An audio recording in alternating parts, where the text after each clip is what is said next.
गुरु सेवा। एक साधु बाबा स्वयं को बहुत ही होशियार समझते थे। उनके दो चेले थे। भोजन के बाद जब साधु बाबा अपने आसन पर लेटते तो दोनों चेले बारी बारी से आकर उनके पैर दबा जाते, और जब बाबा जी को गहरी नींद आ जाती तब वे दोनों भी अपने अपने आसन पर जाकर आराम करते। एक दिन बाबा जी ने सोचा, क्यों ना अपनी दोनों टांगे दोनों चेलों के हवाले कर दूं।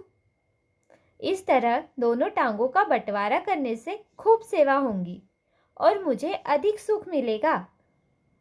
यह सोचकर बाबा जी ने अपनी दाई टांग एक के हवाले की और बाई टांग दूसरे को दे दी। दोनों टांगे चेलों के हवाले करने के बाद बाबा जी सुख से रहने लगे। चेले भी अपने हिस्से में आई हुई टांग की सेवा तन मन से करने लगे। अपनी अपनी टांग को मजबूत और स्वस्थ बनाने के लिए उनमें होड़ लग गई थी। रात दिन मालिश से होने लगी, टांगों को कसरतें कराई जाने लगी और हर तरह से दोनों चेले अपनी अपनी टांगों की रक्षा करने में लगे रहे। बाबा जी बड़े चतुर थे। वे चाहते थे कि चेलों पर डांट डपट होती रहे। इसके लिए वे कभी बाई टांग को मोटा हुआ बताते और कभी दाई टांग को अधिक स्वस्थ हुआ कहते। वे कभी एक चेली की प्रशंसा करते, कभी दूसरे की, ताकि सेवा में किसी तरह की कमी न रह जाए। धीरे धीरे चेलों में मतभेद पैदा होने लगी। बाबा जी के द्वारा एक की तारीफ करने पर दूसरा चिढ़ जाता। दोनों यही चाहते थे कि गुरुजी उनसे हमेशा प्रसन्न रहे। एक दिन एक चेले के मन में विचार आया। वह सोचने लगा कि यदि मैं बाबा जी की दाई टांग तोड़ दूं तो दूसरे चेले के पास क्या रह जाएगा। निश्चित ही उसकी तो छुट्टी हो जाएगी। न रहेगा बांस, न बजेगी बांसुरी।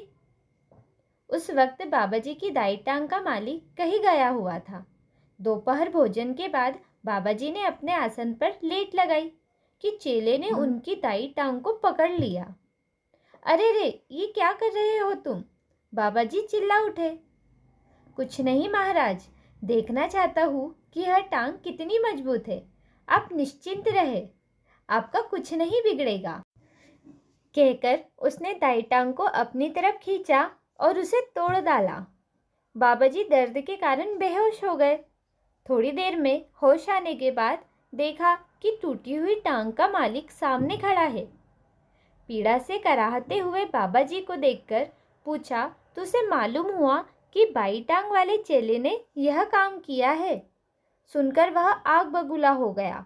सोचने लगा, मुझे सेवा से अलग कर वह अकेला ही बाबा की कृपा का पात्र बनना चाहता है, लेकिन मैं ऐसा कभी नहीं होने दूंगा।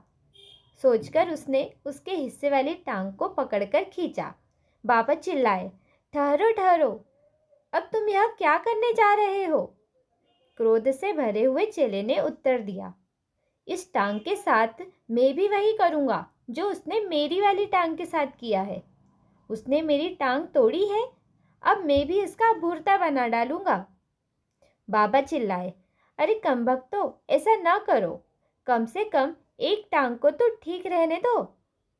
बाबा ने बड़े प्रेम से उसे समझाया, बेटा यह टांग तो मेरी है, उसकी नहीं। इसे भी तोड़ डालेगा तो फिर मेरे पास क्या बचेगा? चेले ने उत्तर दिया, गुरुजी आप ही कहते हो ना, दुष्ट के साथ दुष्टता ही करनी चाहिए। उसने मेरी वाली टांग तोड़ दी।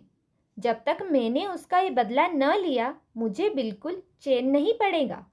मैं इस टांग को तोड़कर ही मानूंगा, कहकर चेले ने दाई टांग को पकड़कर खींचा और उसके 4 टुकड़े कर दिए। दोस्तों, अपनी चतुराई का इतना भी उपयोग नहीं करना चाहिए। दोस्तों, कहानी अच्छी लगी हो तो लाइक, शेयर एंड सब्सक्राइब।